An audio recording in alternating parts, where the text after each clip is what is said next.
GDS নতুন নিয়োগ 2024 এখানে তোমাদের 44,228টি শূন্যপদে তোমাদের নিয়োগ করা হচ্ছে।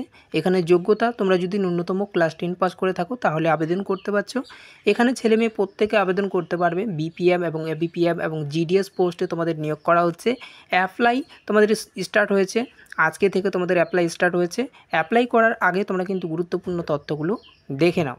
অন স্ক্রিনে দেখতে পাচ্ছ বন্ধুরা, GDS government of India ministry of communication department post.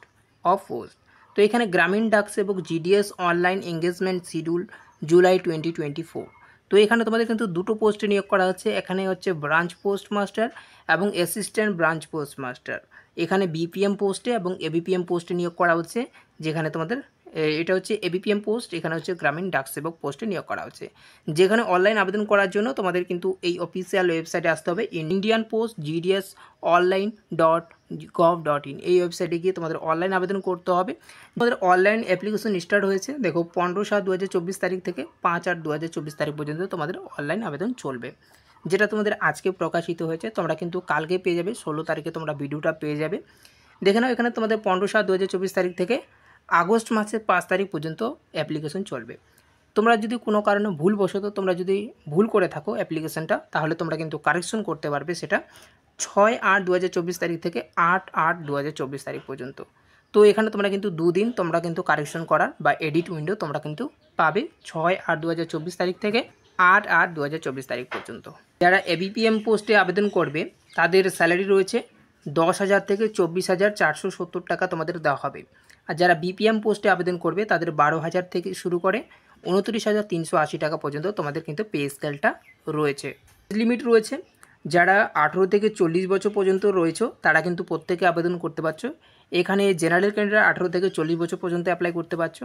আর ওবিসিরা কিন্তু 3 বছরের ছাড় পেয়ে যাবে এই বছরের ওপর, তারা কিন্তু 43 বছর পর্যন্ত অ্যাপ্লাই করতে পারবে। আর এই বছরের ওপরও তারা কিন্তু SC STরা কিন্তু 5 বছরের ছাড় পেয়ে যাবে, তারা কিন্তু 45 বছর পর্যন্ত অ্যাপ্লাই করতে পারছো। আর ইডাব্লিউএসরা কিন্তু কোনো রকমের ছাড় পাবে না, 18 থেকে 40 বছর পর্যন্ত অ্যাপ্লাই করতে পারবে। পিডাব্লিউডি ক্যান্ডিডেটরা কিন্তু 10 বছরের ছাড় পেয়ে যাচ্ছ। পিডাব্লিউডি ওবিসিরা কিন্তু 13 বছরের ছাড় পেয়ে যাবে এবং SC ST পিডাব্লিউডিরা তারা কিন্তু 15 বছরের ছাড় পেয়ে। এখানে তোমাদের এডুকেশনাল কোয়ালিফিকেশন কী রয়েছে, ন্যূনতম তোমরা যদি মাধ্যমিক পাস করে থাকো তাহলে এখানে আবেদন করতে পারবে। প্লাস তোমাদের যদি কোয়ালিফিকেশন থেকে থাকে, তো যখন তোমাদের সিলেকশনটা হয়ে যাবে তখন তোমাদের কিন্তু একটা ফর্ম ফিল আপ করতে দেবে অফলাইনের মাধ্যমে, যেটা তোমাদের বলা হবে যে তুমি কম্পিউটার জানো কিনা, তো ইয়েস করে দেবে। আর তারপরে তোমাদের বলা হবে তুমি সাইকেল চালাতে জানো কিনা, তো ইয়েস করে দেবে, সেটার অপশানটাকেও সিলেক্ট করে দেবে। এখানে তোমাদের সিলেকশন প্রসেস কী রয়েছে, সিলেকশন প্রসেস তোমাদের কিন্তু কোনো রকম এক্সাম নেওয়া হবে না, মাধ্যমিক নম্বরের উপর ভিত্তি করে তোমাদের কিন্তু নিয়োগটা করা হবে। এখানে মেরিট লিস্ট বেরোবে, তোমরা যখন অনলাইন আবেদন করবে, অনলাইন আবেদন করার পর তোমাদের কিন্তু মেরিট লিস্ট বেরোবে। মেরিট লিস্টে যদি নাম এসে যায় তাহলে তোমরা কিন্তু পাক্কা তুমি এই চাকরির জন্য পেয়ে গেছো এই চাকরিটা। ওকে, তোমাদের যখন মেরিট লিস্টে নাম এসে যাবে, মেরিট লিস্টে নাম এসে যাওয়ার পর তোমাদের কোন কোন ডকুমেন্টগুলো নিয়ে যেতে হবে সেখানে, তো এখানে তোমাদের রয়েছে মার্কশিট নিয়ে যেতে হবে, মাধ্যমিকের মার্কশিট, এবং আইডেন্টি প্রুফ হিসেবে তোমরা প্যান কার্ড নয়তো আধার কার্ড নয়তো ভোটার কার্ড, এই 3টে কার্ডের মধ্যে যে কোনো একটা কার্ড নিয়ে যাবে। এবং কাস্ট সার্টিফিকেট যাদের রয়েছে কাস্ট সার্টিফিকেট নিয়ে যাবে। যারা পিডাব্লিউডি ক্যান্ডিডেট রয়েছে তারা কিন্তু পিডাব্লিউডি সার্টিফিকেট নিয়ে যাবে। আর যারা ইডাব্লিউএস ক্যান্ডিডেট রয়েছে তারা কিন্তু ইডাব্লিউএস সার্টিফিকেট নিয়ে যাবে। আর যারা থার্ড রয়েছে থার্ড সার্টিফিকেট নিয়ে যাবে। Date of proof, birth proof হিসেবে তোমরা কিন্তু অ্যাডমিট কার্ড নয়তো রেজিস্ট্রেশন সার্টিফিকেটটা নিয়ে যেতে পারো মাধ্যমিকের। এবং medical certificate issue by the medical officer any government, তো যে কোনো গভর্নমেন্টের হলেই তোমাদের চলবে, মেডিকেল সার্টিফিকেটটা তোমরা কিন্তু বানিয়ে নেবে। আর এখানে তোমাদের কিন্তু এই স্টেটের আন্ডারে, অন্ধ্রপ্রদেশি স্টেটের আন্ডারে তোমাদের কিন্তু এই ডকুমেন্টগুলো যাচাই করা হবে, যেখানে তোমাদের পাঠানো হবে এই ডকুমেন্টগুলো তোমাদের যাচাই করা হবে।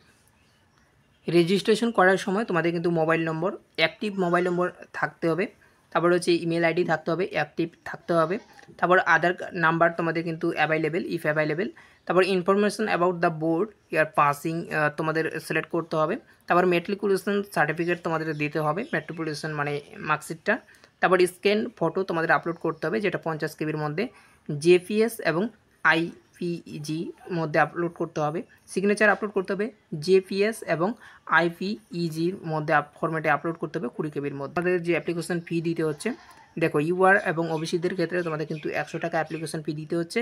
SC ST এবং পিডাব্লিউডি ক্যান্ডিডেটদের ক্ষেত্রেও কিন্তু কোনো রকমের অ্যাপ্লিকেশন ফি দিতে হচ্ছে না। ভিডিওটা আজকে এ পর্যন্ত।